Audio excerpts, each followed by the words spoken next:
Welcome back to Driving.ca's Ministry of Interior Affairs, where today we're taking a closer look inside the 2022 Jeep Gladiator Willys. We've been making some noise here at Driving.ca about why more Canadians should consider buying smaller trucks for reasons that range from fuel efficiency to pedestrian safety. In this argument, the Jeep Gladiator is a solid candidate.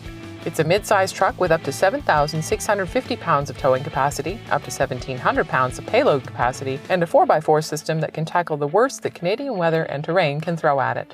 Here we're taking a closer look at the 2022 Jeep Gladiator Willys, which is based on the entry-level Sport S trim and adds on 17-inch black aluminum wheels with 32-inch mud-terrain tires, a black finish grille, heavy-duty front and rear shocks, a limited slip rear differential, and more features. However, you've entered the Ministry of Interior Affairs, which is where we examine vehicle interiors in excruciating detail. Let's see how well the interior of the Gladiator Willys blends off-road capability with the demands of everyday life. One of the key attractions to the Gladiator, of course, is the ability to bring so much of the elements into the interior with the ability to remove exterior items to expose occupants to the great outdoors. The front two roof panels can be removed by one adult very easily. In fact, my preteen took care of one side on her own in our trial runs. And they can be stored in an accessory zip-up tote bag. Taking the optional hardtop rear roof section off is a two-person job, but it's also easy enough to accomplish as long as you have somewhere to store it. We've stuck with the road legal items here, but those heading deep into the trails can also lower the windscreen and remove the doors entirely. None of this comes as a surprise to Jeep enthusiasts. This is exactly what they buy these trucks for. Because the doors can be removed, one of the quirkier Jeep design elements is that all of the window controls are located on the center stack, integrated with the climate controls. Everything you'll find here is laid out on conventional shifters, traditional buttons, and big chunky knobs, precisely what you want to find in a vehicle you'll spend time bouncing around in.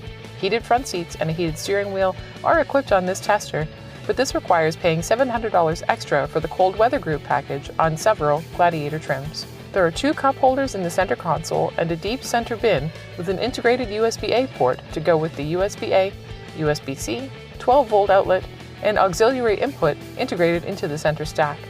There's also a small storage area at the top of the center stack and another one just underneath the window controls.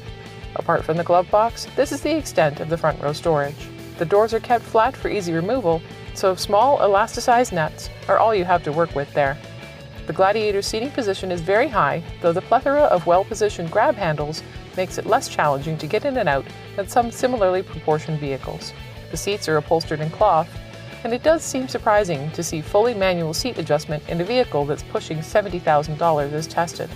But given that this Willys is really just a heavily option-based model, we think most buyers will know what they're in for. The same goes for the heavy use of plastic throughout the interior. In comparably priced mainstream vehicles, it would be unacceptable, but Jeep owners will value how easy it is to keep clean. Analog instruments flank a digital color in-cluster display, an $845 option. This test truck also includes a $1,695 upgrade, which integrates an Alpine sound system and the Uconnect 4C infotainment system with the 8.4-inch screen, an upgrade over the 7-inch screen. This is not the latest version of Uconnect, and even this larger screen is starting to seem small relative to the direction the rest of the industry is going. But there's plenty about it to appreciate. The simple controls and graphics and toggles on the back of the steering wheel for volume and tuning all contribute to very smart usability.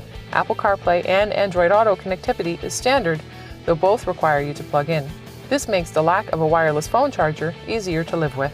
For second row space, legroom is quite good even for adults. However, some taller passengers may wish they had a little bit more headroom back here. Heated rear seats are not an option at all on the Gladiator. However, there are two vents here connected to the climate control system, so it won't get too stuffy even when the roof is on. With the roof on, it is a little bit dark in here, but I think that Jeep owners are going to know what they're getting into in that regard.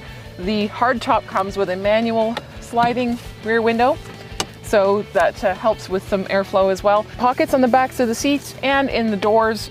Not a whole lot of storage in that regard back here. However, there are storage compartments underneath the seats, and if you flip down the 40 side of the 60/40 rear seat split, there is a small pocket back here that'll hold a few loose items. There are two USB-A ports, two USB-C ports, and a 115-volt, 400-watt household outlet, which creates plenty of charging options. The Gladiator's 5-foot steel bed is simple but effective. Our test unit includes a spray-in bed liner for $650 and a tri-fold tonneau cover for $795. Cargo lights, a damped 3-position tailgate, and basic tie-down rings are standard, while a 115-volt outlet and an adjustable rail-based tie-down system are options not included here. And of course, there's an Easter egg. The Heart 419 symbol at the top rear left of the tailgate is a shout out to the area code of Toledo, Ohio, where this truck is assembled. One of the many traditional secrets owners will find smattered throughout the Gladiator. Just like the Wrangler that preceded it, the Gladiator's interior prioritizes rugged utility in a way that Jeep owners love, but it's also packaged with features that offer enough practicality that urban and suburban drivers could consider downsizing from a full-size pickup. The Gladiator is business in the front, party in the back, and that's a very good thing. For Driving.ca, I'm Stephanie Wallcraft. For more interior deep dive features, visit us on social media or click the bell to subscribe.